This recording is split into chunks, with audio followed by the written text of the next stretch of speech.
Good morning, everyone, and welcome to the Christchurch City Council meeting for Friday the 29th of May to consider the draft annual plan for the year 2020-2021. And I'd like to invite Councillor Templeton to provide a karakia in order to set us on our way. Thank you. Tukuna te karakia. Whakataka te hau ki te uru, whakataka te hau ki te tonga. Kia mā kina ki uta, kia mā taratara ki tai. E hi ake ana te atakura. He tio, he huka, he hauhu, tihei mauri ora. Kia ora, thank you. I have no apologies for this morning's meeting, so I'm assuming that is remaining the case. Thank you. And and declarations of interest, I haven't received any declarations of interest either.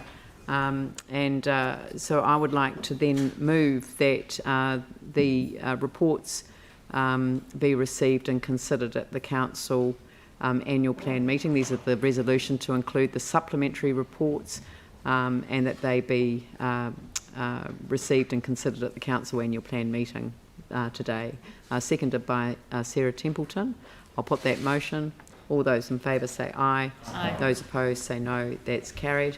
And now we move to item 3, but I'm just thinking that we should move to item 4 and deal with that first, and then we'll come back to the methodology for annual plan hearings, because unusually we're going back out for hearings on our annual plan because there are substantial changes from the plan that we went out and consulted on at the beginning of the year. So we'll come to item 5, So you want a temporary suspended? which is a resolution to commence the process, which is the temporary suspension of standing orders. And I think that we should begin with the temporary suspension of standing orders. And so I would like to move that the pursuant to Standing Order 3.5, temporary suspension of standing orders, the following standing orders be suspended to enable more informal discussion. 17.5, members may speak only once. 17.6, limits on numbers of speakers. 18.1, general procedure for speaking and moving motions. 18.8, foreshadowed amendments. 18.9, lost amendment. Do I have a seconder for that resolution? Sam McDonald. I'll put that motion. All those in favour say aye. Aye. Those opposed say no. That's carried. And we'll move to the draft annual plan. And I just wanted to acknowledge a number of people prior to handing over to Andrew Turner, who has led us through a process, a relatively quick process given the circumstances, in order to review our annual plan. And I want to begin with Councillor Andrew Turner and his role as Deputy Mayor, but particularly as the Chair of the Finance and Performance Committee, for providing some leadership in terms of ensuring that we're able to consider a range of issues which are challenging and difficult at this time in a post-COVID-19 environment. So I'm going to ask Andrew to speak to the process that we've been through in order to get to this point, and also to acknowledge the fact that we are on a bit of a journey, that we have agreed as a council to extend the time that is available for signing off on this plan. So rather than signing off by the end of June, we'll be signing off at the end of July to apply from the 1st of July, but it does enable us to get into place all of the processes and to apply the decisions that we make as a council. I also want to congratulate staff, and it was actually, but to acknowledge all councillors actually. So maybe I should start with acknowledging all councillors for playing a role now, but actually for setting us up in a position where we were able to achieve quite a lot that we wouldn't have been able to achieve before if we hadn't made the original decision to improve the way that we do our long-term plan. And the most important decision that I think this council has made so far has been to ensure that not just for now, but for the future. Long-term plans are actually based on really high quality advice, which enables people to see exactly what levers are available, how they can be pulled, what capital items on the capital program can be deferred, what impact that has on budget, what can be brought forward, but right down, instead of at the program level, which is where we were in the past, right down to the individual project level. And this is an extraordinary piece of work that has been initiated by the council in order to do better than we ever have done before, and to enable us to be in a better position to engage with our community in a meaningful way, where people can actually see where their rates dollars go and what the impact of some decisions have over the impact of others.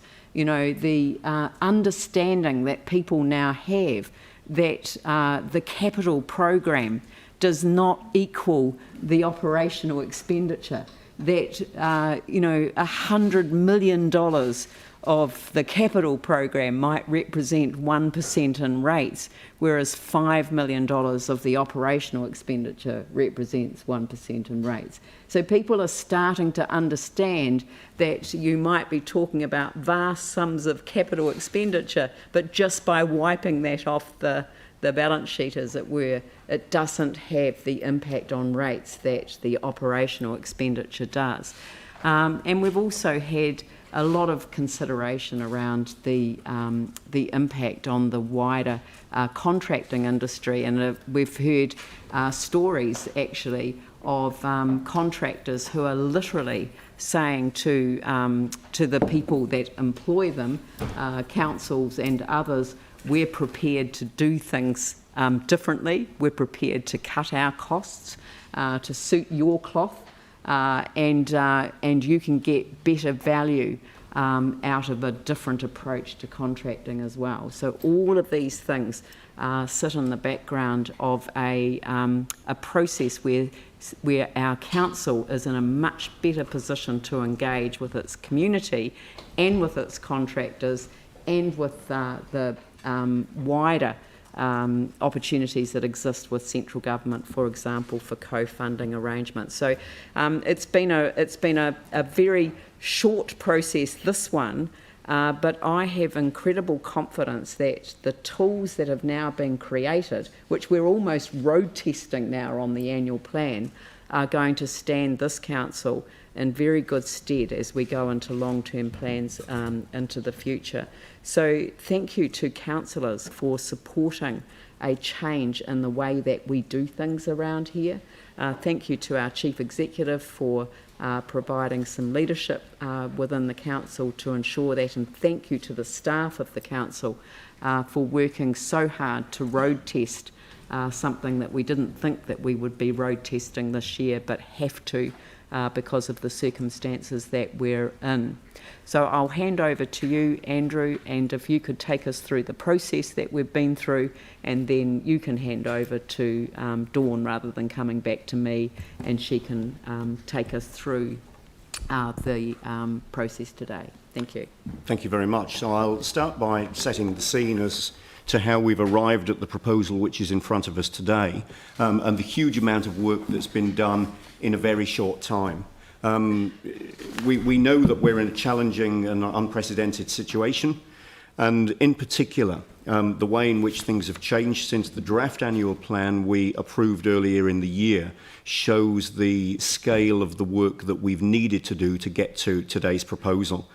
In particular, the huge difference in the level of CCHL dividends, the cost to the organisation of the COVID response, and the broader cost to the city and to the community, both economically and socially, of the COVID situation. It's fair to say that there are still significant unknowns in what remains a very fluid environment, the speed of the recovery, what a new normal might look like, what further government intervention and contribution there might be. Even the duration of this level 2 that we're in at the moment remains uncertain. And of course, all of these things have an effect on our budget and what we're able to deliver and how we're able to deliver it. So over a very short time period, we've worked collaboratively amongst ourselves as governors, but also collaboratively with staff. First of all, to set parameters, in particular parameters around not wanting to trigger an amended LTP process with the associated time and resource and expense. We have certainly taken the view that we want to come with a clear proposal to the community as soon as possible, to create certainty and allow for the conversations that need to occur, rather than having something that flows on for several months and all of the uncertainty that would have surrounded that. So one of the first parameters we set was that we want this to be a revised annual plan process, not an amended LTP process with all of the requirements for audit and other requirements that would have needed. We've spent a lot of time looking at our capital expenses, transport, water, community facilities, other capital areas, what council will build and the capital improvements that it'll make, line by line, focusing not just on what's affordable, but also on what's deliverable in the current environment. We spent a lot of time focusing on operating expenses, what the organisation does, the wide range of services that we deliver. But in particular, we've been looking for efficiencies and savings which are achievable in the next year, this annual plan year that we're talking about, realising that there are many other matters that will quite rightly be raised and discussed as part of the long-term plan process. This has led to a consideration of scenarios that all of the information has been considered as a part of, and then recommended scenarios which are considered workable within the parameters that we had set. A number of options for consultation have been set out and are in today's paper. Rather than going out with just one option, we're looking at a number of options. There's choice there. And that will lead to consultation documents, which sets all of these considerations out clearly in a way which is easily understood, so that we can really engage with the community and the community can really engage with us, so that we can consider well-informed feedback from the community in what I acknowledge is a relatively short time that we've got available. I'd also like to make some acknowledgements, because what we've been through has been a lot of hard work, but also has been, in my view, an excellent process. As I mentioned earlier, there's been a very collaborative approach. The breadth of the detail and the huge amount of information provided by the organisation certainly needs to be acknowledged. The methodical and organised way that we've considered that information and responded to it. The amount of time and effort that elected members and officers have put in. This has involved working evenings and weekends, a huge amount of work, an unprecedented amount of work. So I'd like to acknowledge in particular the huge amount of work of staff, not only the finance team, not only the executive, but people right the way through this organisation. We've had the opportunity to consider a full spread of options. We've worked through a very clear and well-organised process, and that has arrived at the proposal which is in front of us in the paper today. The level and the quality of information and the level and the quality of the way that we've considered that information has felt quite different from the way that we've done this before. And I think the point that the Mayor made is a very good one. This is the beginning of a longer conversation we'll be having with the community, and a far bigger piece of work, which is the long-term plan, and work on that's going on already. The way that we have dealt with this second version of the annual plan certainly is going to lead to the way that we deal with the long-term plan. And as I mentioned, there are a number of things that we weren't able to take into account for this annual plan process because of not wanting to trigger an LTP, that we'll be taking through exactly the same process as we do consider the long-term plan. That gives me confidence, and it's my hope that that'll give the community confidence as well. So thank you to everybody involved, and Dawn, I'll now hand over to you. Thank you. Thank you, Deputy Mayor, and thank you, Mayor. I think it's important from the perspective of your officer team that we acknowledge the time and effort that elected members and the Mayor have put into what has been a very short timescale. Can you turn it a bit higher? Otherwise I'll pull it off the stand. How about that? That better? And for our public who may be listening and watching, and also as this moves out, we've had 6 sessions with elected members, including working all day on a Saturday from 9 in the morning. I think we finished at 6:30 at night. Very long debates and discussion. And I'm extremely grateful for the time, energy and clear guidance that members have given, or recognising that you will have different opinions. You have worked through those together with your officer team. And I think it's fair to say the different experience I bring from a UK environment, people have responded to that in terms of the approach we need to take as a council, and I'm very grateful, but we've all stepped up to the challenge as well. From the perspective of the officer team, I would like to do some specific acknowledgements and thank yous. First and foremost, actually it's been a significant team effort. I've talked about the relationship between the elected members, the mayor and the wider officer team, and that has been self-evident, and I have no doubt that we will continue in that vein going forward for the LTP as we move through the months and years to come. I want to thank my executive leadership team. I put a challenge up to them in a very short timescale and they stepped up.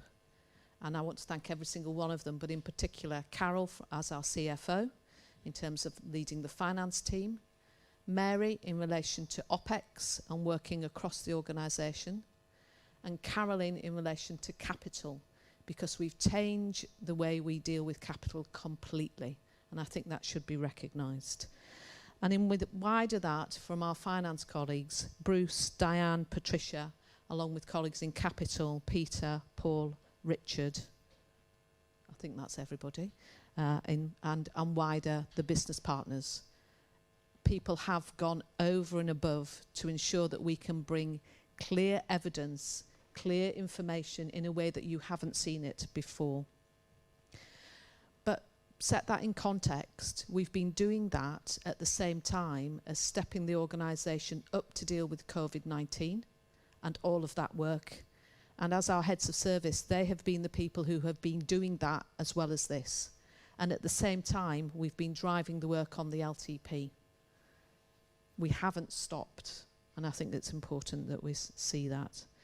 And then behind the scenes there are loads of people, whether that's our comms people, Joss, Di and Katie, who will be working many hours to get that consultation document right in plain English that our public can understand.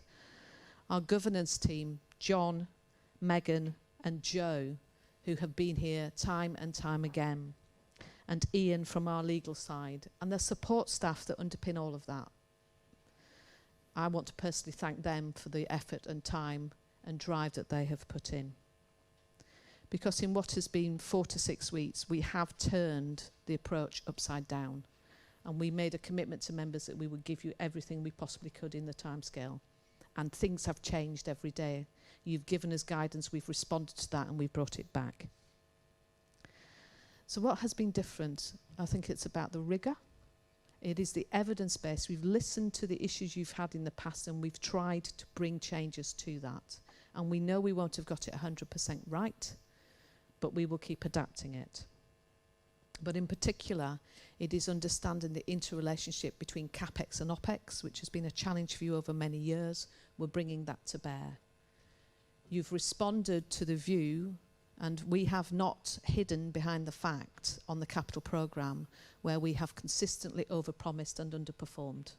So as a result, we have brought you forward a view on the capital programme whereby we can bring you a realistic one, but does not underpin the work we want to do in assisting the recovery of Christchurch, and we've tried to balance that. And from an OPEX perspective, we have gone through the budget. It won't be the end of it. This is only the start, but we've tried to find things that would not trigger the LTP. So what would I say finally? And I think that comes back to the issue of guidance and for clarity in relation to the consultation document. And this again is for our wider audience and not just the members. You have said that you wish us to consult specifically on 3 additional areas as specifics. 1 is on glyphosate. 2 is on excess water usage charges, and 3, the ability to increase the strength in community funding by 5%.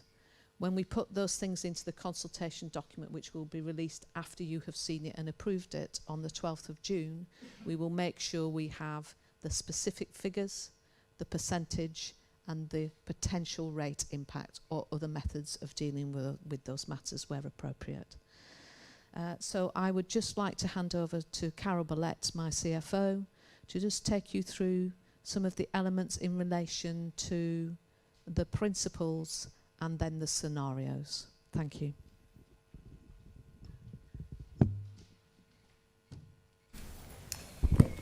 Thank you, Dawn.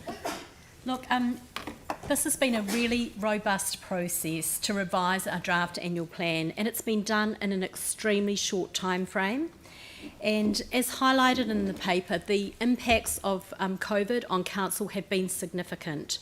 So there's a significant impact both on the CCHL dividends we receive, but also on our own council revenues.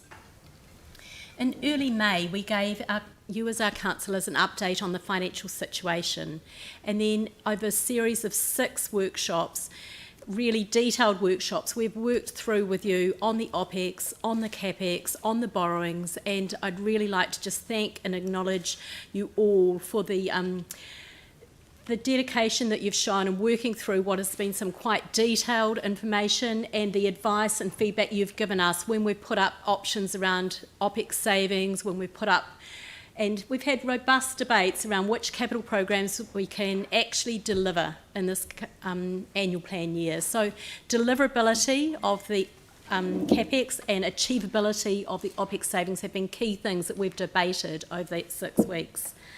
So at the end of all of that, we've arrived at agreed parameters, and I just wanted to highlight those for you today. So the first of those parameters is that we agreed on achievable OPEX savings of 23 million, and of those 11 million are permanent that can flow through into the next year. We agreed on capital program of 400 million, plus the Metro Sports and the multi-use arena. So that took our total program to 518 million. We looked at rates and rent relief, and we talked and agreed that that would be covered out of the Capital Endowment Fund so that it wouldn't be a burden on other ratepayers. We had detailed discussions around borrowings, and we discussed the change or the proposal from LGFA of moving the covenants from 250% up to 280 and the impact that would have on us as council. We talked about the importance of headroom and making sure we've got sufficient flexibility that if there is another event, we could cover our first 40%. Now, in normal situations, we wouldn't be looking at borrowing to cover our OPEX costs, but this is not a normal situation. And so what we're recommending is to borrow short term for 5 years to help us through this immediate issue. That does result in an unbalanced budget for the current year, and we're confident that that is prudent given the circumstances and given that we know that that will be fixed by the next financial year. So when you do the final annual plan, there will be a resolution around that. I wanted to talk you through the 3 rates options just to make sure we're all really clear of where we landed. You know we had a huge range from 0 to 6.5 and lots of variations in between, but where we've landed is on the 3. So I'll just talk you through those briefly. So the preferred option is the 3.5% rates. The second one is at on the preferred one, that is based on the LGFA proposal going through on the 30th of June, and that's a really important point to make. So 30th of June, LGFA shareholders meeting, if that goes through, then we can go with our preferred option and the debt covenants be up to 280. If that doesn't, we then will have to default to our option 2, which is the legally required option under the existing 250% LGFA covenant. And then you have option 3, which is at the 4.65, which was the original draft annual plan level that you consulted on. Now, on the table that's in the document, the key difference between all of these is not the OPEX savings, it's not the CAPEX. You've signed those parameters off. The key difference is around the level of borrowings. And so, and the level of borrowings then impacts on the peak debt ratio, which is now in 2026, it was 2024, but it's now 26, which gives us more flexibility, and also on the level of headroom. So we've had some really good, robust debate in arriving at these options for you. And I'm really conscious that with the short time frame they were prepared within, there will be some minor tweaks to the appendices that we are going to need to fix over the next couple of days. And so we will be coming back to you on the 11th with the consultation document, and that will be considered separately. We will be, there is a resolution specifically in there to allow us to make the changes, and one of those changes is in Appendix F, where we talk about the heritage grants, and so we haven't quite got that worded correctly. There's a number of other little tweaks that we will get all of those fixed for you and get those right before we go out to consultation. So this revised draft annual plan that you have, it does address the immediate impacts of COVID on council and on our financials. It does provide for a lower rate increase than what we signalled in the original draft annual plan, and it started the conversations and the depth of analysis and conversations and discussions with you as councillors that will actually help position us for our long-term plan. So over to you.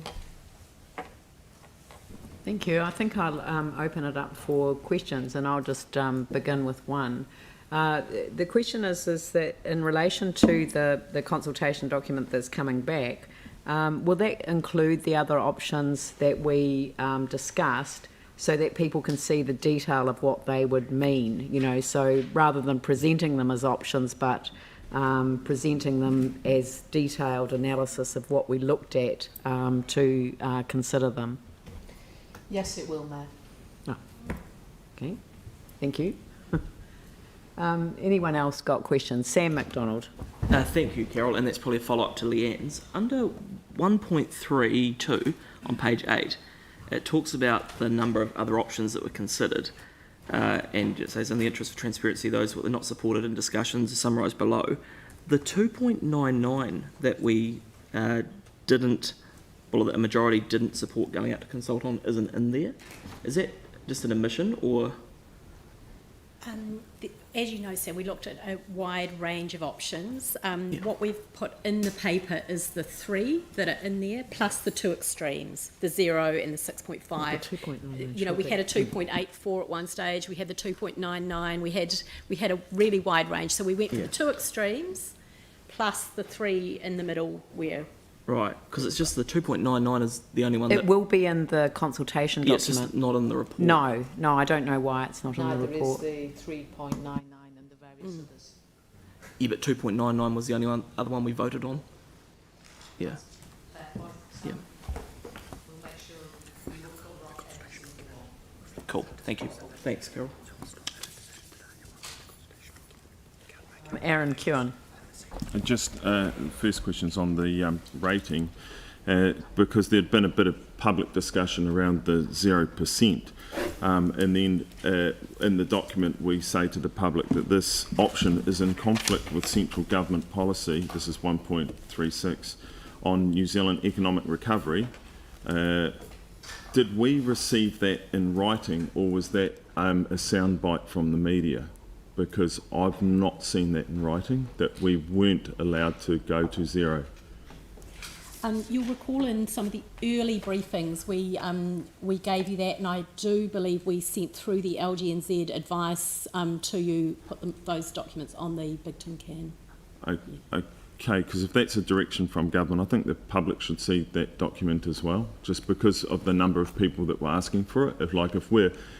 Because there's no point in us going out for consultation and the public coming in and saying, oh, you should still be going for 0, if the government have written to us and said, no, you are not allowed to do that.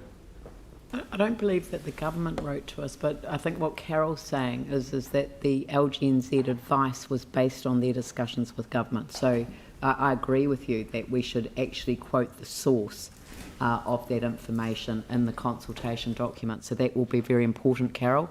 I'm aware there were 2 ministers who publicly spoke about this. Yeah, so they were media soundbites. Yeah, they weren't media soundbites. They were actual quotes from ministers themselves, and I'm assuming that that is backed up by a policy position by the government, but you're right to ask it, and it's a perfectly appropriate one to ensure that we are very clear about that in the consultation document so people can see exactly that. Yeah, so if it is policy, then yeah, if we can publicly show that would be good, because I would have thought at this time fiscal responsibility was key, but obviously not. Leanne, can I just add further to the original questions and answers, just to remind councillors, and Ian's just left the room, that the consultation document can only reflect the decisions that you make today on the annual plan. It can't introduce options that aren't part of the decisions that you make. So just to be clear on that point. I understood that the consultation document was going to provide all of the information about the other options so that people could see what the information was. Whether it's expressed as an option, that's not the issue. The issue is that the factual information will be made available to the public, and I'm afraid I don't accept that that's precluded from any consultation document that I've been aware of. Maybe we just need to be clear on when we're talking about options, are we talking about the 3 options, or are we talking about I'm talking a wider about range? the options that were considered by the council in relation to all of the advice and support and information that we have received, and all of the information that we've taken into account.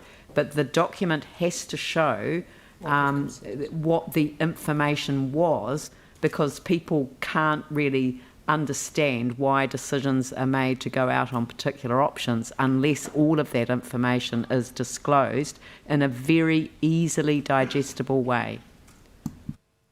So it's the same process, is it not, as we do in our reports, very simply, what the options are that we have considered, what the options are that we have considered, and what the recommended options are in the document. So I think it's semantics, I don't think it's an issue. Okay. Leanne, can I just clarify?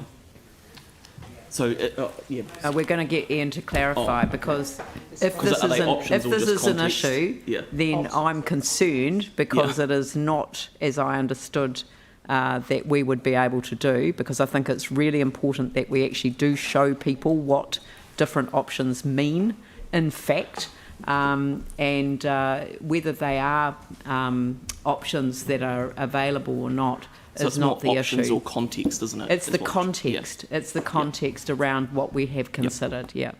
Yeah, and that's a good word. It's the context. It's being open and transparent with the public about what has been on the table, what has been considered. This is the council's recommended option, but these are the other options that were looked at and considered. Is there anything in the requirements around consultation documents, remembering that this is not a consultation document for a long-term plan amendment? No. This is simply a document to encourage submissions or reflections on our annual plan, given that it is significantly changed from the draft that we sent out.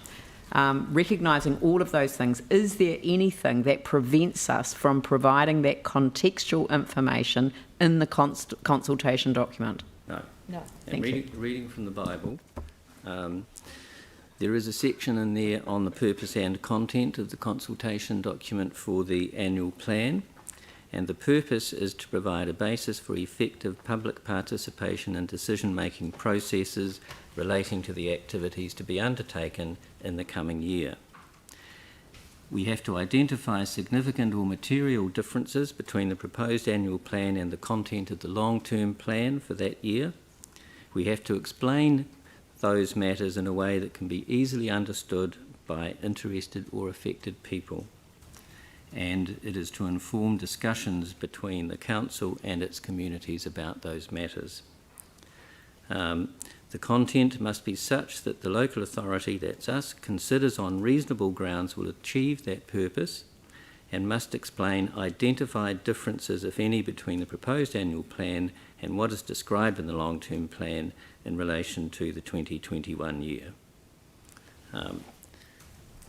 And it's just as we have said, I mean, that's what the law says, that's what the Act says, and I think, as Sam said, it's all in the context of what we're going out to achieve. Yeah, so basically we can include the options that were dismissed, but the public couldn't have a view on them. They would only have a view on the three we're presenting. Is that correct?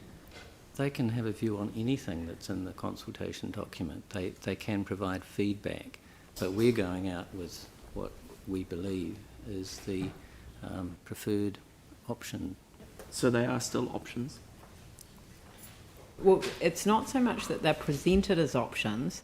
They are, because the information is contained within the consultation document, then people can respond to that. So it's not, but it's not, we're not presenting them as options. We're presenting them as options that we've ruled out for various reasons. Right, and that'll include the 2.99? Yes. Okay.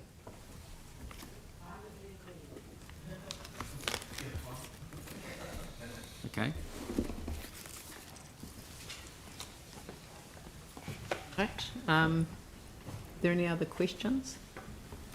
Aaron Kewan. I just had one around the water, the targeted rate around the water, because I've always been a fan of charging by how much you use. That makes sense because it's more environmentally sustainable. But as I did my research into it, it led me to the UN and the human right to water and sanitation, which was signed off as a resolution 64292 in July 2010. And it says that in there, if water should be affordable and that it should not exceed 3% of household income. And in Christchurch, we charge, so for excess use that would make sense, but our base rate, the way we charge water, is based on capital value, and a retired person living it might be asset rich but cash poor, can be charged $4,000 by our council a year for water, but according to the UN shouldn't be paying any more than, if they're on their own, $661 or $1,017 if they're a couple. Sorry? Yeah, I think that... 4,000 in my ward if you live in Clearwater. I'm just so overwhelmed at you raising a UN convention, Aaron, that it will take a moment to absorb the significance of your contribution by way of question. I just wonder whether it's just a purely an equity issue, and the thing is that the thing is that at the moment under the legal framework that exists, that those individuals can claim back under the rebate scheme that the government funds a proportion of the rates that they pay. Yes, but I don't think it gets anywhere near what's suggested here. I don't know whether it does or doesn't, and I don't know that it is a question of an individual entitlement or whether it's across the board. So I don't think that we need to have a legal view on the interpretation of a UN convention as it applies to a generic issue. So because the issue that we're raising here is not the charging for water within the context of our rates. It's to lift out the top 20% and to say to those that you are using more than everyone else, and we're going to charge you based on your usage beyond the 20%. So not the standard rate, just for your usage beyond the 20%, which will achieve the intention, which is to actually reduce usage. And what we heard from our water staff was that the advantage of reducing the wattage is that we can get in and fix that part of our infrastructure that we still need to resolve in order to get to chlorine free. It's just that when I was looking at it and then saw the rating scale, and then thought, because for a long time, I've received letters and emails from elderly people who strongly complain about this and felt that it was inequitable. I'm very much of the view that, and I'm pleased to hear that so many people are such followers of the UN conventions. It's just great. But what I'm thinking is that the answer to part of your question is something that I feel strongly about, because surprisingly, you and I have been looking at similar things about what it is that we could do to resolve what does seem to be an equitable situation where property values are the only way that we acquire our income. And that to me is a fundamental funding flaw of local government in New Zealand. 100% and agree. Government after government has tried to solve it, and they've set up, the productivity commissions, the most recent ones, to look at it. And every 10 years, a government looks at this, and every 10 years, a government fails to resolve what is fundamentally flawed about funding local government in New Zealand. So I'm totally with you on this. But I'm actually wondering whether, as part of this process, we ought not to send a very clear message to central government that we want them to expand that rebate scheme, so that central government uses its taxpayer base to actually resolve some of the fundamental flaws, the extreme flaws that exist around low income and high property values. Because we can't expect people simply to sell their properties and go back into a property market. What they sell in is what they buy in order to address a fundamental flaw around property values. For older people, we do have a system whereby they can put their rates on their property value, essentially, and it is resolved at the when they pass away or when they sell their property. So there are different ways that we can do this, but I think central government, if it was really listening to what was going on at the moment, they would really help us out by expanding that scheme, because as you have highlighted, it actually is too low, and it doesn't come in at a sufficiently low enough property value level given where we are at the moment. So I don't know that your question needs answering from a staff point of view on the UN Convention interpretation. Okay. But it's a bigger issue, and I'm we're not very sure. I happy. just thought I probably should not ask it for another year. I realise it's more of probably an LTP thing, the way we charge for water, and totally agree with that. I agree. Charge for water delivery. We can't charge for water.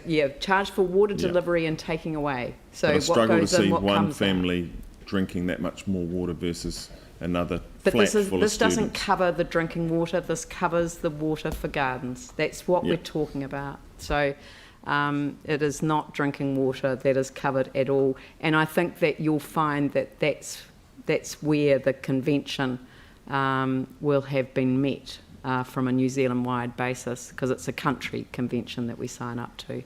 But leaving aside that lovely conversation, I think that councillors would like to contemplate in this process sending a strong message to central government that rebate scheme does need reviewing urgently, because it is too low, it is insufficient rebate, and it doesn't kick in at a low enough level.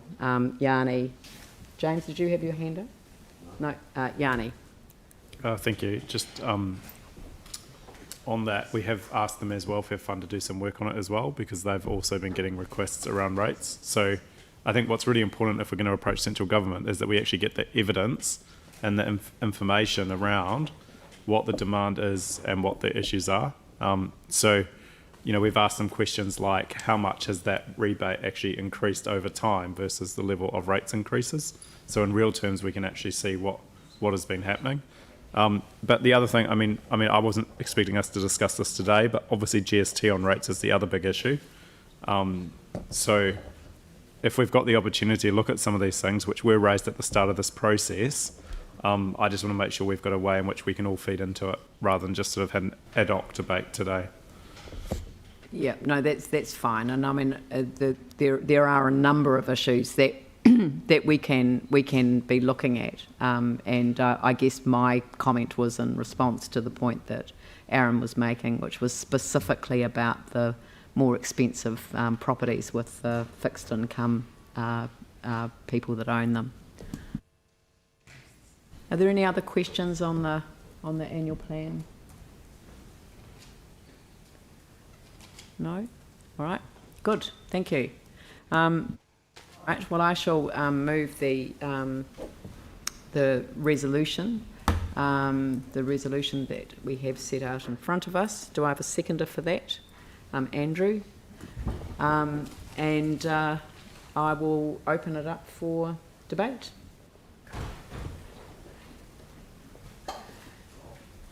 Oh, well, I'll start it off. Okay. I'll start it off. Yeah, and I'll go around the table. That's probably the easiest way.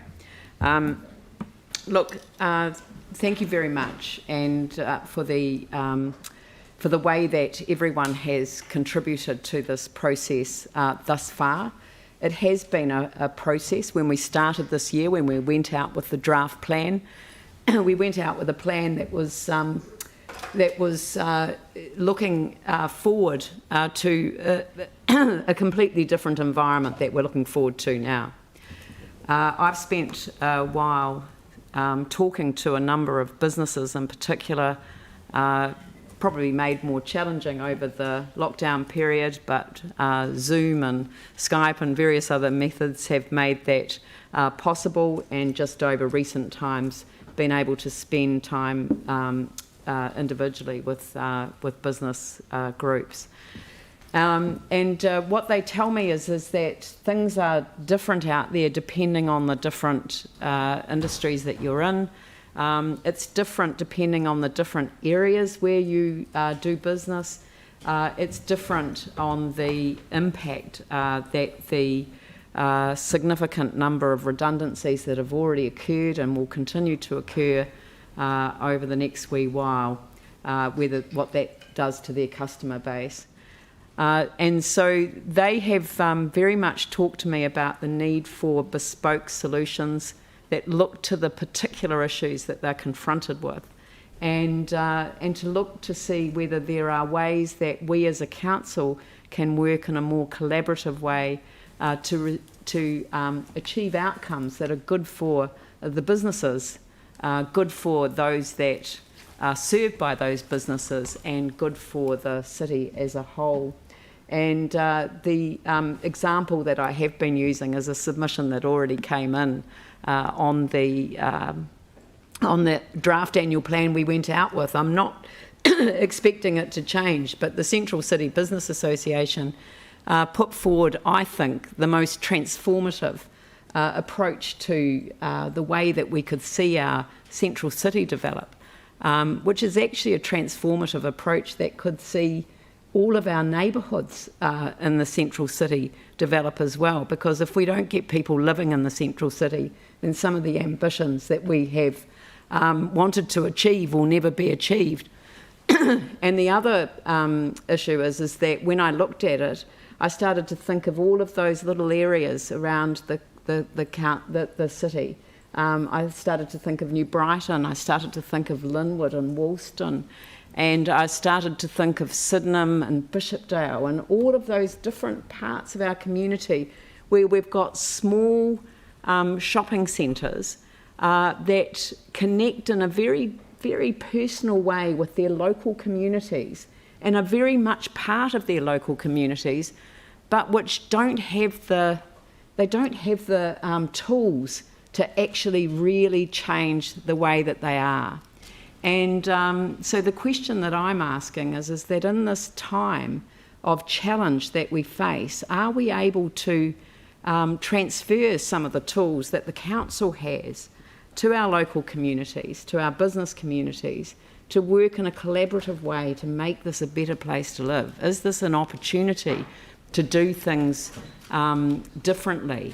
in a way that really takes us into the future with some confidence and reassurance. People are going to find it a lot tougher in Christchurch before there is any sense of coming out the other end. And this is not like the earthquakes, it's not like the floods and the fire and the moth shootings last year. But actually, in all of those, there was a sense of community coming together that was the transformative part of who we are. And it also reminds us that communities are so good at doing things. They've got the capacity to do things. We don't have to do it for them. We can do it collaboratively with them. The other group that I received a lot of feedback from were from the contracting companies who are dependent on council contracts. They want to work collaboratively with us. They want to make sure the price is right, but they want a pipeline of work so that they can provide reassurance to their subbies and also to their employees that there is a future for them in Christchurch. Melanie. This is an annual plan budget that the council, councillors and staff have worked on together, and we've all come to it by a majority, so I'm very pleased to have worked with everyone to do that, and I look forward to hearing from our community on specific issues that concern them. Thank you. James? Thanks. Well, first up, there's probably two separate people that I want to acknowledge. One, actually, Andrew, you rose to the challenge with this, and I really appreciate you chairing. It was inclusive, and we didn't always agree, but I think it would be remiss not to acknowledge the work you did there. And also credit to you, Dawn, and your staff. The work that you all put in was quite monumental, and it didn't go unnoticed. So the information that you provided us was exactly what we needed to inform us of the levers that we had at our disposal and what those levers would do at a tangible level. So from a governance perspective, you can't really ask for much more than that. Thank you. The problem I have with the draft budget is not around the process, though, or the relevant information. Look, it's no secret that in light of the COVID-19 climate, I would have liked to have seen a 0% rates increase option presented. And if not zero, then certainly an option lower than what's identified in the preferred position. All options in front of you have CapEx at $518 million. So that's $400 million from the capital program plus $118 million in ring-fence capital for the multi-use arena and Metro Sports facility. My suggestion was to take the capital program schedule, which staff had very diligently prioritised by need. No politics, just objective evidence. And instead of basing that line after reverse planning it to get to 400 million outside the MUA and Metro Sports, I would have preferred to base that line on purely the priorities for the city. So I suggested anything with a priority ranking of 30 out of 100 or below be deferred. That's not aborted, just not progressed all at the same time in the next financial year.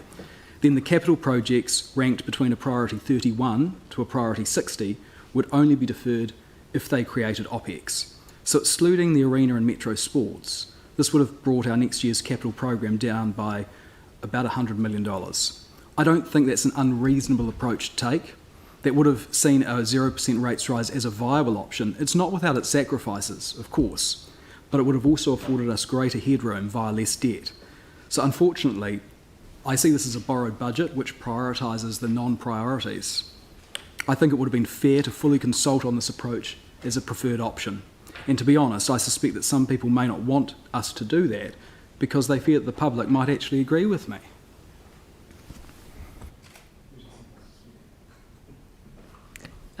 Aaron.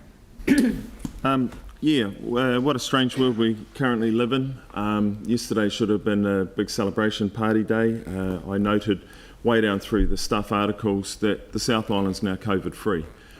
Most people in the room probably don't know that because it wasn't even on the 6 o'clock news. Like, what the heck?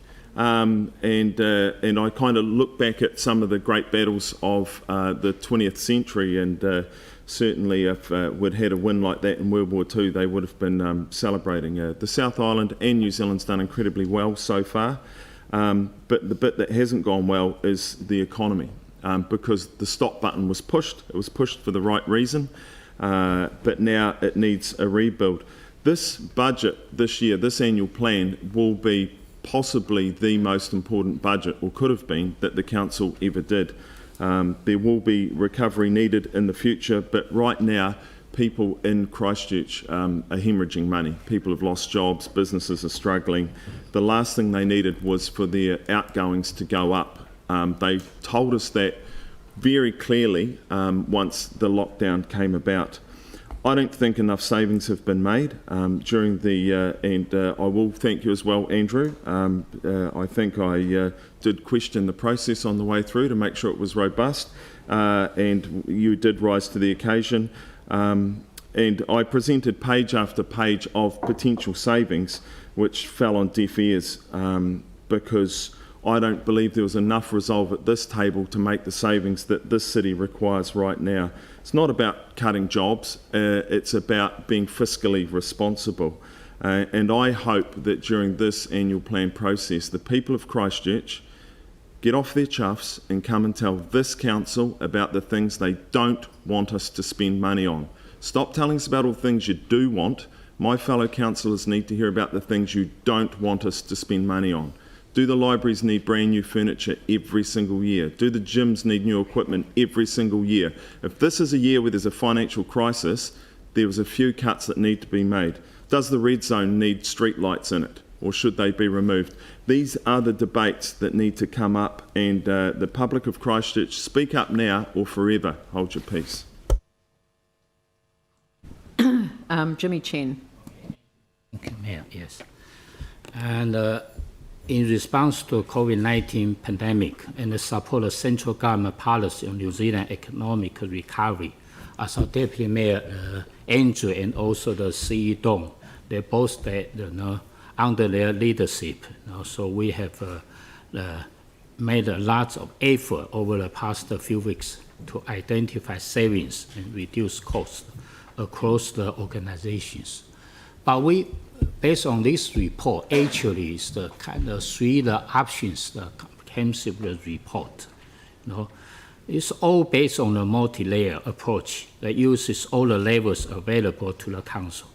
So for instance, like a cost efficiency to reduce operation expenditure, to rationalize the capital work program to ensure a timely delivery, and also use a debt and standing support to repair in need. So I would like to say all these three options are all reasonable options.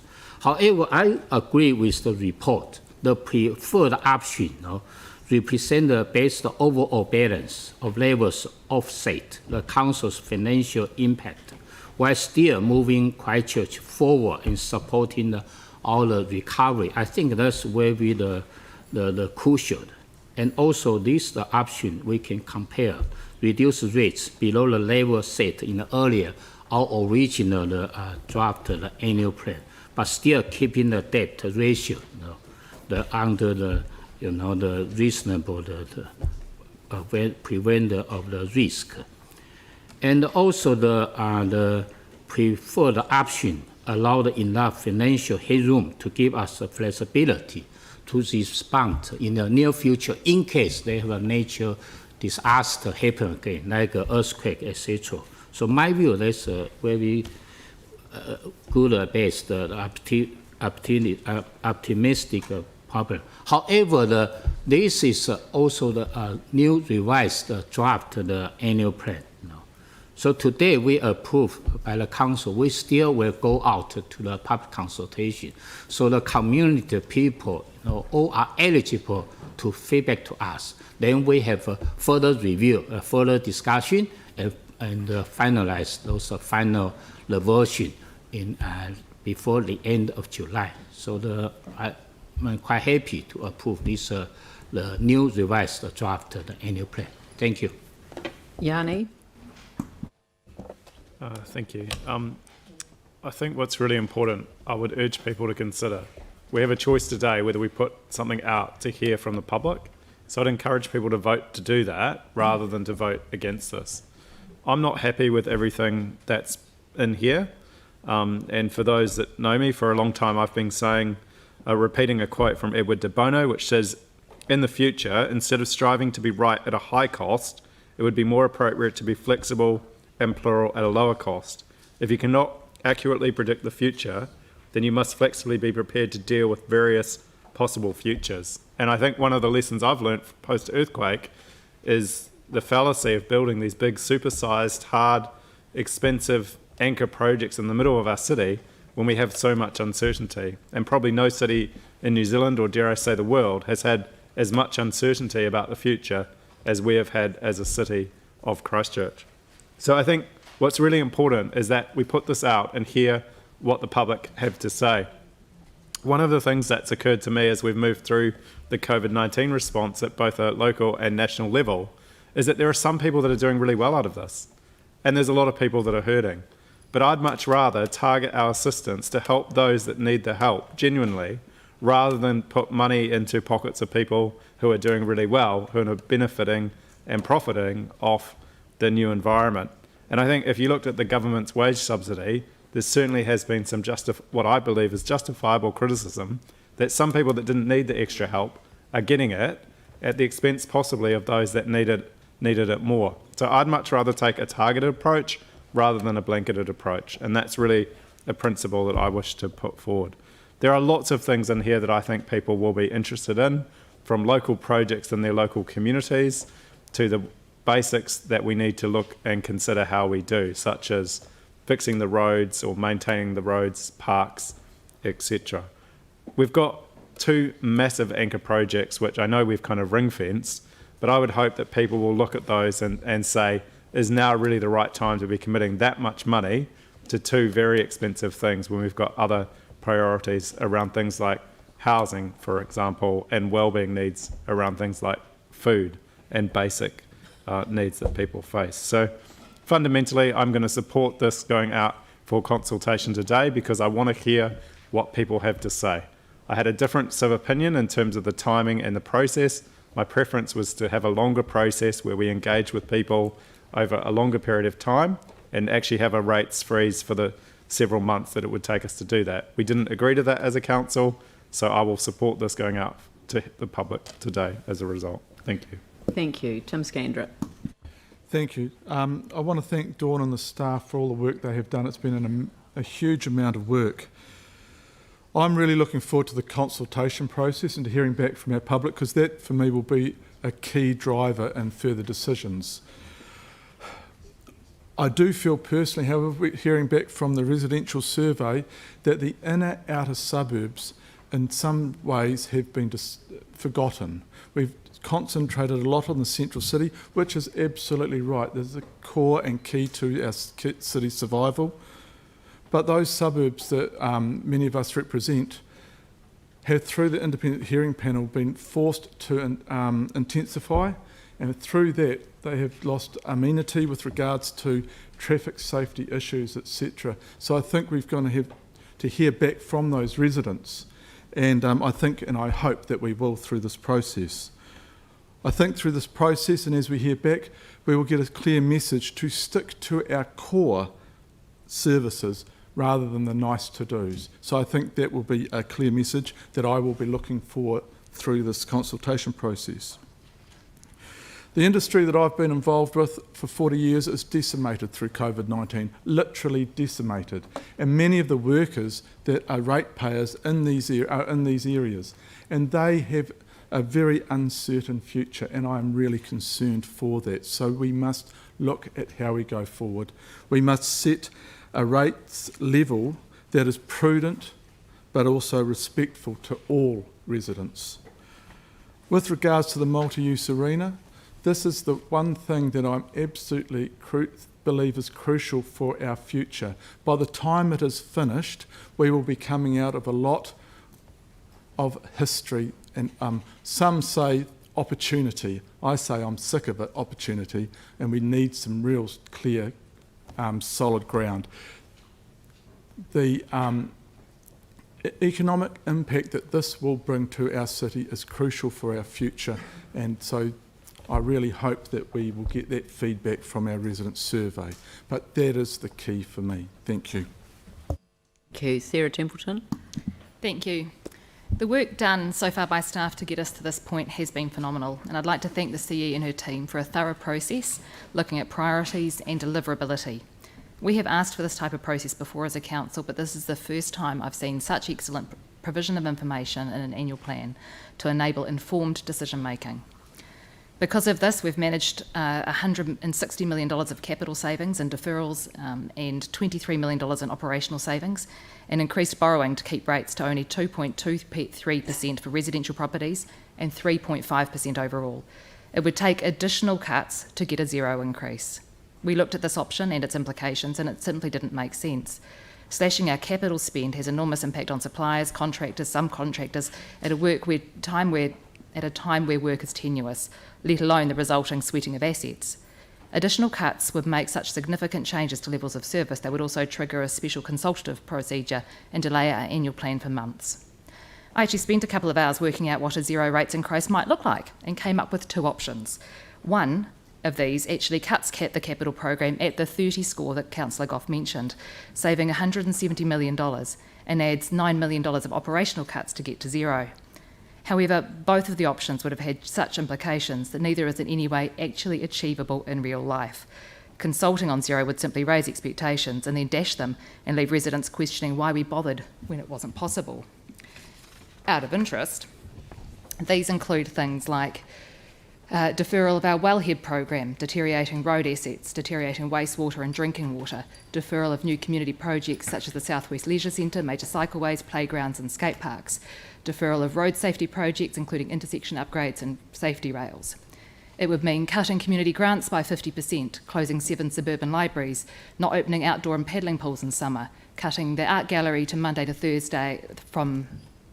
Thursday, increasing on-street parking charges to $4.50 an hour, reducing gutter sweeping, reducing burn mowing, reducing graffiti removal, reducing rates for emissions, cutting summer ranger staff, and cutting maintenance of the Botanic Gardens, parks and heritage. These are not achievable for the annual plan, and they are the only things that would get us. That's an option. So I've done that work. It's possible to do the work to put forward a proposal, but that hasn't been done. Residents underestimate the value of their voices, but they really do make a difference. Councillors read submissions and weigh them up alongside the additional information they have before making any decisions. Feedback is complex and often contradictory. Our residents live different lives and have different values and views about the services that council provides, but they all matter and we will be listening. Thank you. Thank you. James Daniels. Kia ora tātou. Firstly, I'd acknowledge Dawn and her staff for the tremendous amount of work that they've done in bringing us to this point, and then also my colleagues for the discussions, disputes and debates we've had over the last couple of weeks, and particularly acknowledge Councillor Turner as he steered us through this. But collectively we've done a good job in getting to a 3.5% rates increase as a recommendation, because the real effect of COVID-19 could have made it as high as 20%. So I expect that the 3.5% increase will be adopted by majority today. However, I advocated for a zero rates increase prior to COVID-19, and without getting into all the theoretical and theatrical and technical discussions that we've had prior to today, and notwithstanding what central government has or has not prescribed. In principle, a zero rates increase is theoretically possible if we did what we need rather than what we want. Some detail has been tabled by Councillor Goff, but the simple fact of the matter is that what we want by majority trumps what we need. But that's democracy. But that doctrine also allows me to express my opposition to the draft annual plan, so I will. Kia ora. Thank you. Jake McClellan.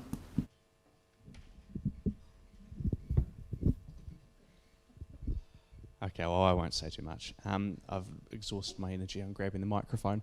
I just wanted to say, though, that I wanted particularly to thank Dawn and the staff, and particularly the work of Mary Richardson. And something you said actually, Madam Mayor, made me think when you were talking about the Christchurch Inc. submission and the impact that those inner city shopping centres have and how woven into those communities. one of the things I'm really pleased with this annual plan is that we are starting work on fundamentally transforming one of those shopping centres. That will have a massive impact in my community. But other than that, on the plan as a whole, I'm just looking forward to seeing, as Councillor Kewen said, this is the start of a conversation with our public, and I'm looking forward to seeing what people have to say. Thank you. Mike Davidson. Kia ora koutou. Look, I'd firstly also like to thank Dawn and staff. This has been a massive effort, and to be able to turn around an annual plan in such a short time frame has actually been a really great service to the people of Christchurch. I'd also like to acknowledge my fellow colleagues who actually recognise the importance of community during a time of crisis and the need to focus on recovery. Like so many households and businesses, the council has also taken a massive financial hit, impact of $90.5 million since we signed off the last draft annual plan. No changes to that plan would have seen a rates increase greater than 20%. Which we all know is totally unacceptable. And the way we respond now will either help or hinder the people of Christchurch. We've used a multi-layered approach. We've cut operational expenditure, refined our capital program, and we've had to borrow. This has allowed us to land on a rates increase that for the average home is only 2.23% or $1.19 a week. We have the right balance to ensure that we remain financially prudent, provide the level of services needed, and deliver our capital program. This will not hurt our city now, and it will not hurt the city moving forward. This sets us up to do what we need to do for the long term and work on a long-term plan that will deliver low and sustainable rates year in, year out. If we don't do that now and actually put out, say, a 0% increase, we will struggle to actually deliver a long-term plan with sustainable rates. We have all been presented with the information, and it is clear 0% increase is not realistic. Continue to trim the edges, which is all I've heard from my colleagues that want 0%, will not get us close to zero.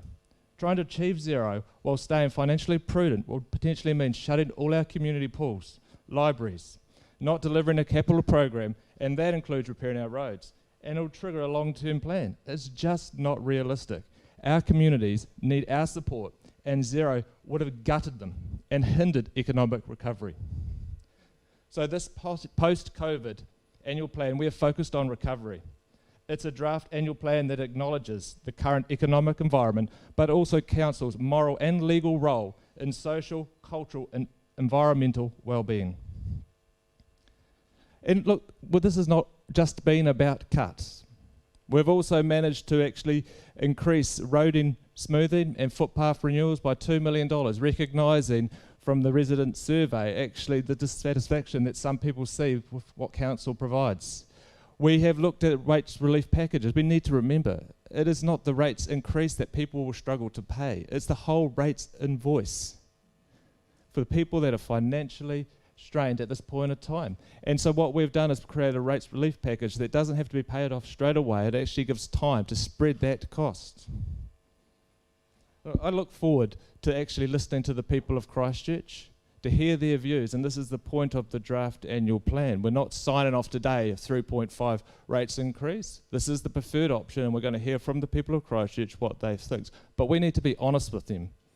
We need them to know actually what zero would have looked like, which will be clear, and actually what you will get with 3.5%. It is actually a good outcome for our city in this current economic time. And what is the most important thing in the world? He tangata, he tangata, he tangata. Kia ora. Thank you. Anne Galloway. Kia ora koutou. I'd also like to congratulate Dawn, Andrew, our staff and our fellow colleagues, my fellow colleagues, for the hard work that has got us to this place today. Despite our different views, I believe we've all come here with the best interests of our residents and achieving that at the very heart of what we've done. And starting from a point of, as someone said, of looking at a 21% rates increase to actually just get us back to where we were pre-COVID with our 4.65 rates increase has been nothing short of a miracle in the short time that we've been able to do it. And the options that we are going out to the public in this document will be achieved without sacrificing levels of service, without accessing equitable access to facilities, and most importantly, without chopping jobs, without causing unemployment. This is significant in our city's current situation. We must keep people in jobs, and I'm sure the UN's got something to say about that in terms of the right to meaningful employment. So cutting the capital projects some have suggested would actually mean unemployment. So I'm particularly comforted, as Councillor Mike Davison has said, with the inclusion in the rates relief package in this document. And I'm sure that its inclusion acknowledges the financial hardships that many will face and offers support in a targeted way. Our challenge, as always, is to communicate this information to our residents so they can actually access it.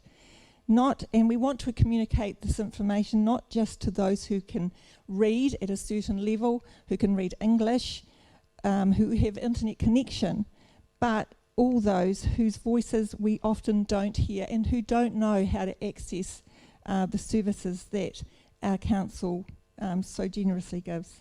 So those are the young people, those from other ethnicities. This is their city as well, and they need to have a voice and an influence in the decisions that we make going forward. So I look forward to receiving the consultation document, and that conveys this complex information, and as our CE Dawn has said, in plain English, so that people can actually engage with us in this conversation going forward. So let's vote, as Yanni has said, not today to actually go out and hear the voice of our residents, because we want to work with them together to bring about the best outcomes for this city. Kia ora.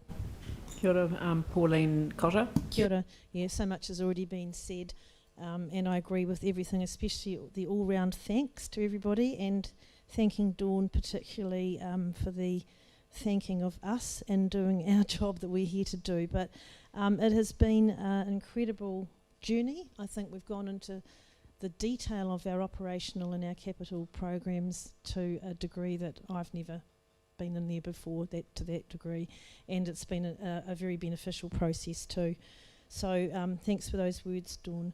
And look, you know, it's our responsibility as a Council of Christchurch to keep the wheels turning, and keeping the wheels turning here in this city will turn off the hemorrhaging of money that Councillor Kewen mentioned in his emotive terms as usual, and to keep the economy moving. And the hard lines that Councillor Goff referred to is not the way to make decisions about how we will address the capital program for the people of Christchurch. It might be your way, but it's not the way that I'd like to see this done. We discuss and we consult. And this annual plan is about balance. We must balance efficiencies, we must balance expenditure in a reduced income environment, and yet still deliver the core services and still keep the economic and social wheels of our city turning. So I think our preferred option we've arrived at today is a good balance, and I look forward to the responses from ratepayers via the consultation process, which is the correct way for us to get a steer. And let's not underestimate the challenge that Di and her team have got to construct and present this consultation document. We all know how we've struggled with the complexities of this situation, and for this team to present the information to the people of Christchurch in a clear way that they can understand where we've got to and how we've got to it is going to be challenging. So in advance, I'll thank you for all the work on that. Kia ora. Kia ora. Sam McDonald. Thank you very much, and I've actually really enjoyed the debate so far. I think it's been really useful. My particular highlight has been the art gallery closing for 4 days, being capital spending, so I must have missed that when I was doing my chartered accountancy training. It will be no great surprise to any of you that I've had a pretty strong view on the annual plan so far and where it should land in terms of the COVID-19 economic crisis. It's my strong belief that the most effective economic stimulus we can provide is the one in which we keep as much money in the back pockets of hard-working ratepayers as possible. Some have called my view inciting austerity or grandstanding. Others say I've been politicising it. That's all complete nonsense. The first draft annual plan that came out had over 500 people write in calling for a zero increase in their rates. You know, that's not me grandstanding, that's the public telling us what they want. Can I start by, after sort of that tirade, mentioning how good I think Andrew Turner has run this process. It's in stark contrast to the first annual plan that we've come through, certainly in my time as council, but credit where credit is due. I think you've been very inclusive, and no one around this table can say that they haven't had the chance to have their say. I can sit here though and say that, while I've had my chance to have my say, we've been outvoted on a number of issues, and for me it's the capital program and additional operating savings. I do get pretty frustrated when people say, oh, it's an extra $1 or $2 a week. And I think it does sometimes reflect that this place does become far too distant from reality. Whilst we all earn in excess of $100,000 a year, people out there don't, and that makes a real difference in their back pockets. So I just caution people to not lose sight of where we are and the privilege we have in this city. If we today were to adopt a minimum rate increase of 3.5, and you factor in the next 5 years of the long-term plan rises, that would be an extra $10 a week increase in 5 years' time. And we shouldn't be proud of that. That's something that our city should really reflect on and tell us what they don't want. So look, I won't be supporting this today, even in draft form. The capital program's too high, and I think operational savings don't go far enough. But I think probably my main grievance is the fact, parking the side that we didn't get to go out and consult on zero rates. And I thought it was ironic, Mike saying that we should be honest with the public. Well, if we're actually going to be honest, let's let them tell us which option we want. They might come back and say they don't want the increase, but the reality is they need to have their say on all of them. We were voted down on that. But I think the one that disappointed me the most was the fact that we didn't, by a majority of one, go out and consult on a 2.99% increase. We didn't even go out with an option in the plan, except for context, as staff have alluded to say that we can get it below 3%. And I just think in a time like this, we haven't demonstrated the leadership we need, and I think we could do far better. So with that sort of rant, I think in the end, we need to do far better for our city, and we need to drive costs lower. So, this doesn't, to me, show a laser focus on zero. It shows a laser focus on more borrowing and more spending. So I won't support it. Catherine Chu. Can I start by thanking, of course, Dawn and her leadership and the rest of the council team as well. Thank you so much for all the work that you've put in, and also Andrew, who's led us through this process. We are certainly in very, very different times. We're about to step into a recession in a generation, and the least that we could have done for our residents, who are taking it very hard, is to ease financial burden for our ratepayers. We should have been laser focused on achieving a zero rates increase for our residents, and today we haven't even got anywhere near that. If we just open our ears just a little bit more and listen to our residents, it shouldn't be that difficult to differentiate between what the city needs and what the city wants. And Aaron, I completely agree, the people should be telling us what they don't want, because more often than not when I'm having a conversation with a resident, and yes, I do get a fair bit of why aren't you doing this, but I also get a lot of comments on why are you doing this? We don't need it. So I strongly believe that if we prioritise in the right areas, we can not only achieve a zero rates increase, but we can also deliver the services that our residents need. So I won't be supporting the paper that we've got here today. I think there should have been more options for residents to have their say on. I think it is quite disappointing that residents don't have the option of having their say on a zero rates increase, or let alone a 2.99% increase. Thank you. Phil Major. Good morning. First, I'd like to thank Andrew and Dawn, especially because they kept us on the straight and narrow. Things could have got very messy. It was like herding cats or sheep, I'd imagine. But we took long and hard about all the options, and I feel we could have drilled down a lot further into the costs, but we didn't, and I'm actually disappointed in myself that this was not achievable. Without the COVID effect, rates would have easily been, zero rates would have easily been achievable, but we got hit with a big sledgehammer. We still need to prioritise our spending and make cuts, and I'm looking forward to the LTP because I've never done one of those, and everyone tells me it's scary, so I'm sure it's going to be fun. I agree with Aaron, and in the public, please feel free to give us all the submissions on what you would like us to cut further or things that you think aren't necessary. So that's where I am. Thank you. Andrew Turner. Thank you. A number of people have alluded to the fact that we are in a very different environment, and this plan is by necessity quite different than the draft plan that we put out for consultation earlier in the year. But in arriving at this draft, we've arrived on what's possible and achievable within the next year, realising that there's a far bigger conversation and deeper conversation we'll have as part of the long-term plan. We've focused on savings and efficiencies that can actually be made and be delivered within the next financial year. We've focused on a budget that creates certainty rather than uncertainty and anguish in our communities. We've focused on finding the right balance between affordability, delivery, efficiency, savings, levels of service, and certainty. We've focused on a capital programme that considers affordability and delivery, and that also provides a pipeline of work for local contractors to position as well for government co-funding opportunity, and which supports our local Christchurch economy and local employment opportunity, creating and saving local jobs rather than assisting in their destruction. And as a key point, we've focused on not triggering a draft LTP, but getting to an early decision, early certainty by the end of July. That allows us to concentrate and focus on the big job that's in front of us, which is the LTP.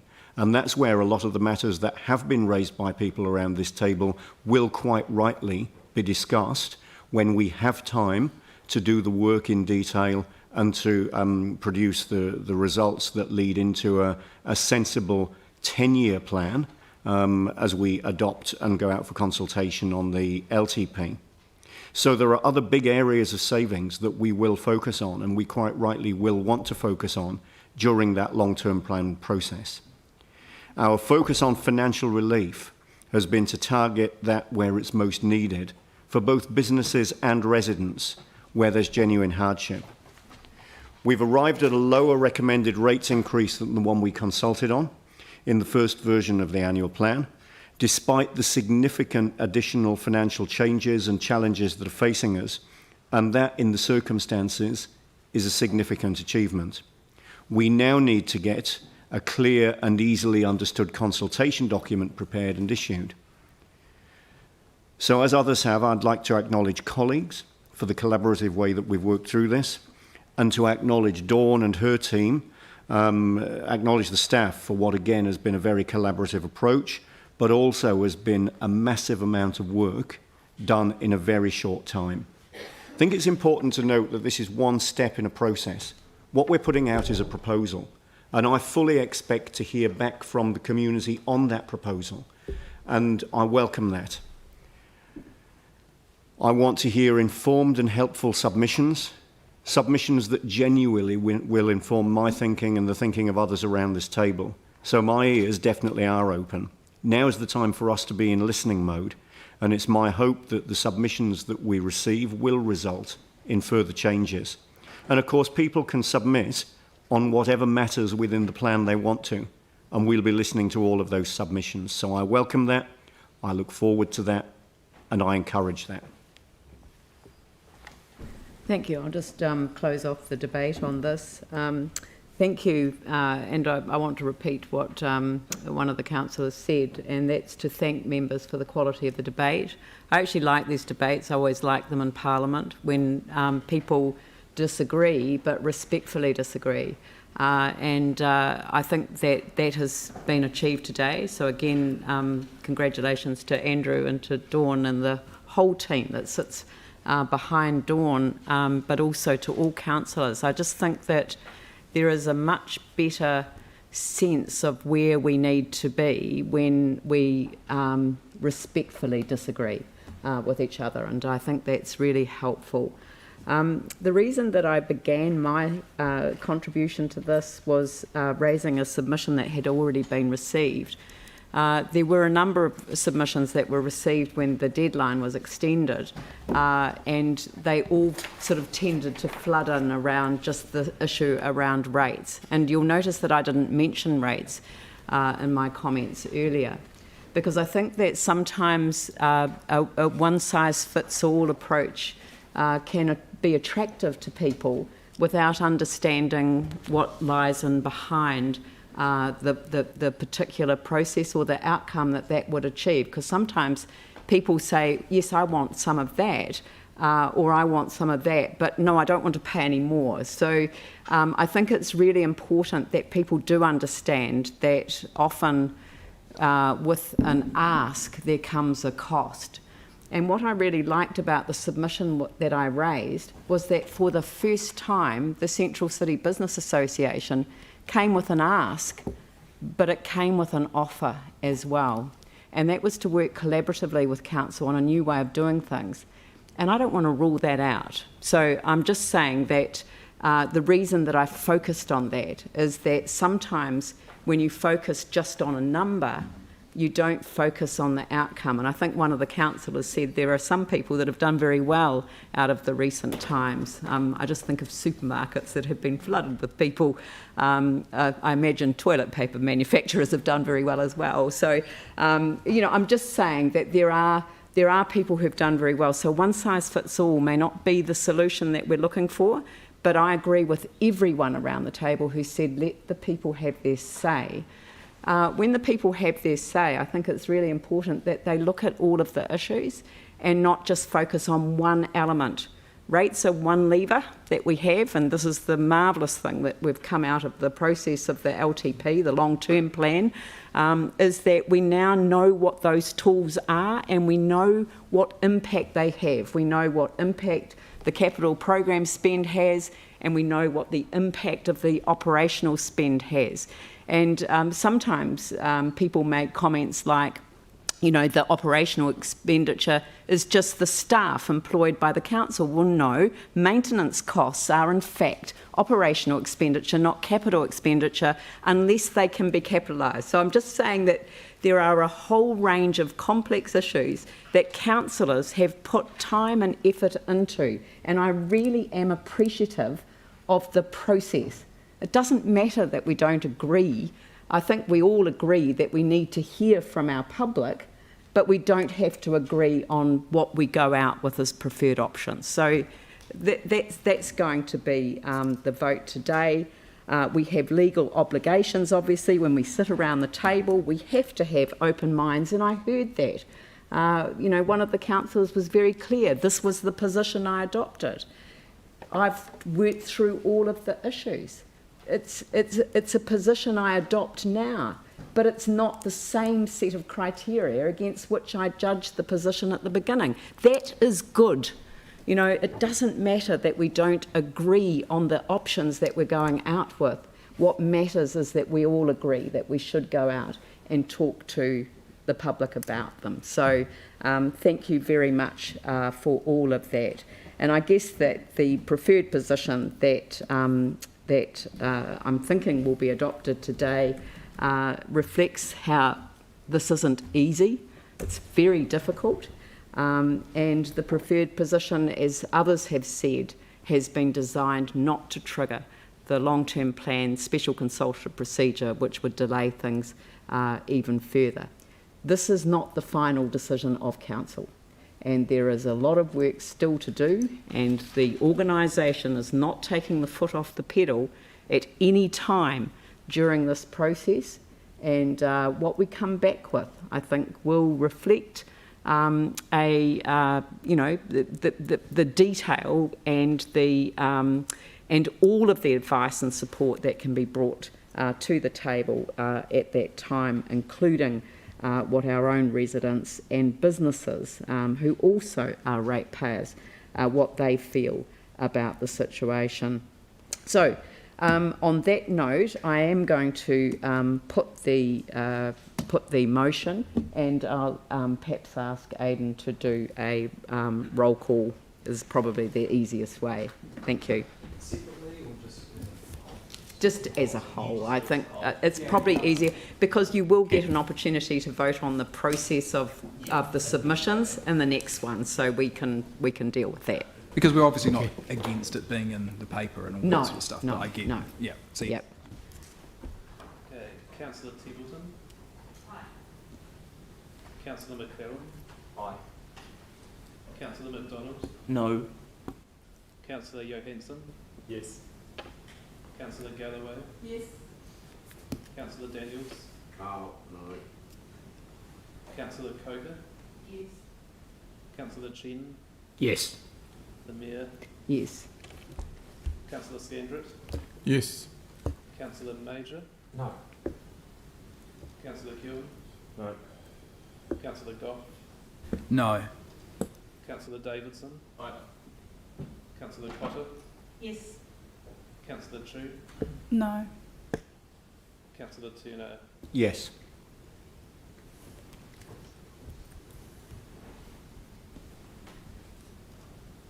So that's 11 for and 6 against.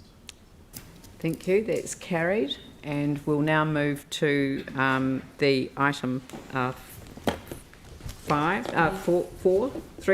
three that I jumped over, and that is the options for public hearings. And there was a change that we have made in here. So we're acknowledging that we are not going to be able to hear every single submitter because of the time frame that we're allocating here. So we're scheduling 4 full days to hear submissions, with the option of an additional day on the 29th of June if required, and a half a day on or about the 19th of June to hear from community boards and larger representative groups. So that's picking things up at the beginning of the process, but still while the submissions are open. Is that right? Yes. And that may mean some approaches to the ones that have already made submissions to see if they want to add to those prior to making their submissions on that day. Yep. Correct. Yes. Good. And a change to the recommendation so that we're essentially saying that we're accommodating submitters where possible within the available time frame, recognising again that just there isn't sufficient time potentially. If everyone can be heard within that time, then obviously those that prefer to be heard. And I think that councillors very much want to hear the range of views and to be able to drill into those. This has a suggested time of an allocation of 5 minutes for groups and 3 minutes for individuals, which is slightly shorter than would be normal, but these aren't normal times. All right. So would someone like to move that? Melanie, seconded by Sarah Templeton. Is there any discussion about that? Yanni Johansson. I just had a question in terms of the timing, and I appreciate that we're considering having something on the 19th, but if we've already got all these people that have made submissions who wish to be heard, can't we schedule in that community week which has a whole bunch of blank space submitters so we can hear more? The issue would be that they wouldn't really have time to review the consultation document. They may want to change their position, and so I think we need to give people time to, with the consultation document, to make their minds up about that. So when does the consultation document go out? It opens on the 12th, which is the Monday. Okay, it just seems... So what day is the council meeting that signs off on it? The day before. The Monday? The 12th of June's a Friday. It's the 11th, May. Oh, sorry, the 12th. The 11th of June. 12th, sorry, then. Yeah, so sorry. is it the following week that's the community week, or is it that week? Is there any way we could sign off on it sooner? Possibly? Sorry? Is there any way we could sign off on it sooner?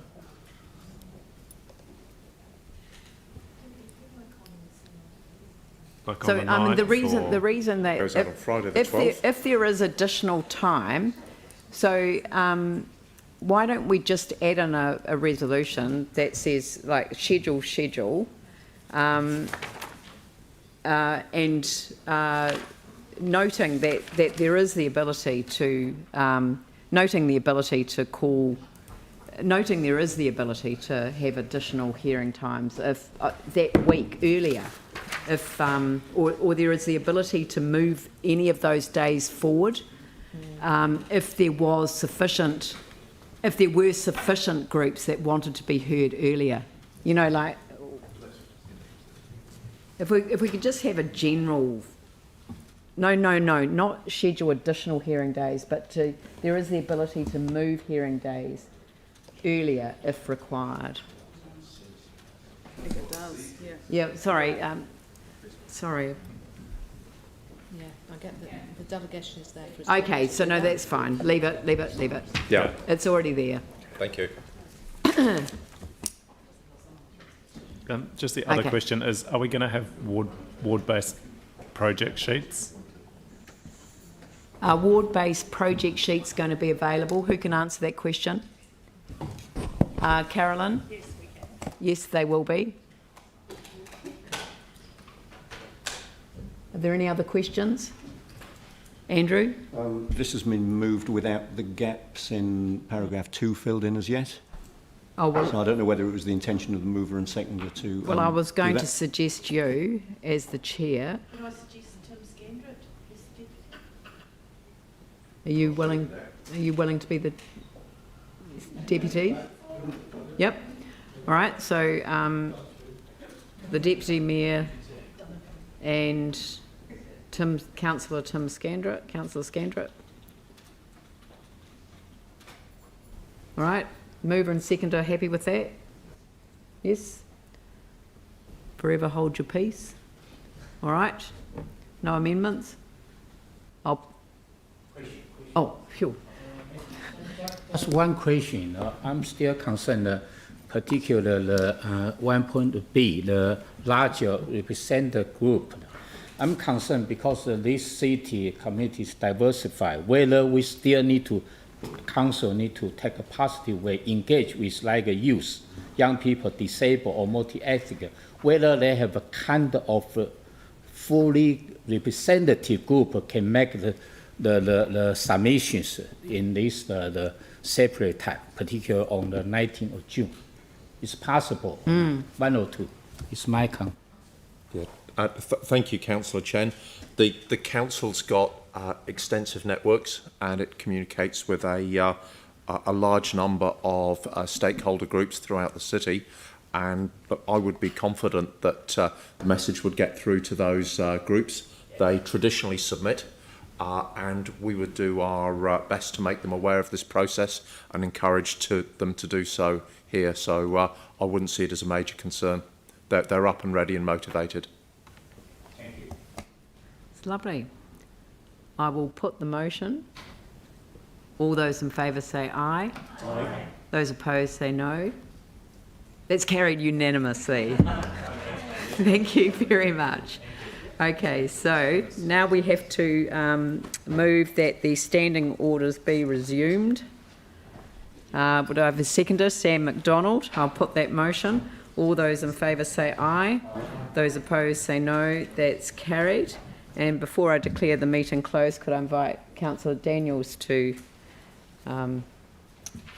close us with a close karakia. with a karakia. Kia ora. Thank you. Kātua hau kei te mihi iti mō te hui. Te tapu o tātou kōrero, ka whakahokia ki te whare. Haumie huie. Tākie. Kia ora. Kia ora. Thank you. I declare the meeting closed. Thank you very much. Thank you, members.